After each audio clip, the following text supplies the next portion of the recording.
Donald Trump పదవీకాలం పూర్తయ్యేదాకా అమెరికాతో చర్చలు జరిపే ప్రసక్తి లేదని ఇరాన్ తేల్చి చెప్పింది.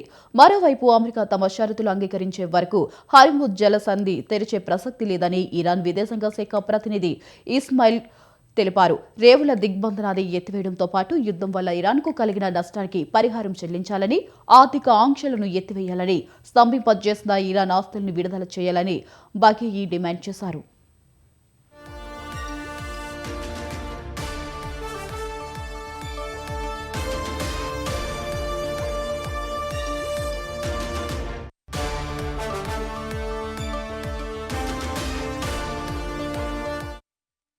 గత 5 నెలలుగా యుద్ధం వల్ల కలిగిన నష్టానికి పరిహారం చెల్లించాలని ఇరాన్ కోరుతుందని, అది మంచి ఐడియానే అని, అయితే చాలా ఏళ్లుగా చేస్తున్న అరాచకాలకు ఆ దేశం పరిహారం చెల్లించాల్సి ఉంటుందని ట్రంప్ స్పష్టం చేశారు.